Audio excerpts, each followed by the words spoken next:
سورہ مائدہ میں فرمایا گیا ہے شیطان کا ہتھ کنڈا سب سے بڑا کیا ہے؟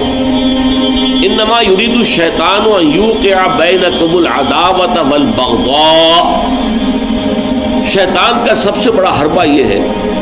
کہ وہ تمہارے مابین دشمنی اور بغض پیدا کرے، یہ شیطان کا سب سے بڑا حربہ ہے۔ انسانی اخوت ہے، برادری ہے، بہن بھائی ہیں،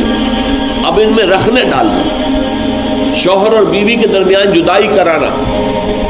یہ آتا ہے ایک حدیث کے اندر بھی کہ ایک دفعہ شیطان جو ہے اس کے بہت سے کارندے اس کے ساتھ جمع تھے، ہر ایک اپنی کارگزاریاں بتا رہا تھا، میں یہ کر کے آیا ہوں، میں یہ کر کے آیا ہوں۔ تو ایک نے کہا میں شوہر اور بیوی کے درمیان ناچاقی پیدا کر کے آ گیا، تو شیطان نے اسے شاباش دی کہ تم نے سب سے اچھا کام کیا۔ اس کی وجہ یہ کہ اس سے پورا خاندانی نظام مختل ہو جائے، اور جہاں خاندانی نظام جو ہے وہ خراب ہو جائے تو پھر اس معاشرے کے تباہ اور برباد ہونے میں زیادہ دیر نہیں لگتی۔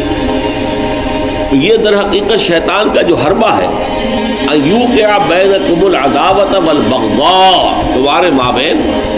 دشمنی اور بغض پیدا کرے، تو یہ تبذیر اس کا سب سے بڑا ذریعہ ہے۔ اب دیکھیے کہ ایک بہت سرمایہ دار بڑا شخص ہے اور اس کی بیٹی کی شادی ہو رہی ہے، تو جو کچھ ہو رہا ہے اس کو دیکھنے والے ہو سکتا ہے اس کا کوئی باورچی ہو غریب، کوئی شوفر ہو، ڈرائیور ہو اس کی کار کا، کوئی چوکیدار ہو اس کی کوٹھی کا، کوئی مالی ہو اس کی کوٹھی کا، اور ان لوگوں میں سے کسی کے ہاں ہو سکتا ہے کہ بیٹی جو ہے بوڑھی ہو رہی ہو اور اس کے ہاتھ پیلے نہیں ہو سکتے، جو معاشرے میں کم سے کم جو تقاضے پیدا کر دیے گئے ہیں شادی کے لیے وہ بھی پورے کرنے کے لیے اس کے پاس پیسہ نہیں۔ اب یہ سارا جو وہ دیکھے گا ریل پیل دولت کی، اور جو یہاں پر دولت لٹائی جا رہی ہے، تو اس کا نتیجہ کیا ہو؟ اس کے دل میں شدید احساس محرومی پیدا ہو،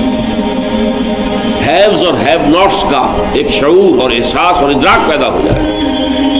یہ مترفین ہیں، ہم محرومین ہیں۔ اور معاشرے کے اندر جب یہ احساس پیدا ہو جائے تو پھر اس معاشرے کا عطیہ پانچا ہو جاتا ہے۔ اس لیے شیطان کا جو عمل ہے کہ لوگوں میں بغض اور عداوت پیدا کر دیا جائے،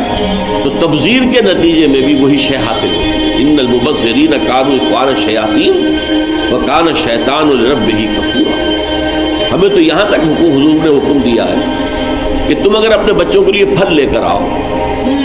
تو یا تو پڑوس کے بھی بچوں کے لیے وہ پھل بھیجو ان کے گھر کے، اور یہاں اگر تمہارے پاس اتنی ہی صرف مقدرت تھی کہ اپنے بچوں کے لیے کچھ لے آئے ہو، اس سے زیادہ کا امکان ہی نہیں تھا، تو یہ ضرور اہتمام کرو کہ ان کے چھلکے یا ان کی گٹھلیاں، آم آئے ہیں گھر میں تو آم کے چھلکے اور گٹھلیاں تو اپنے دروازے کے باہر نہ ڈالنا۔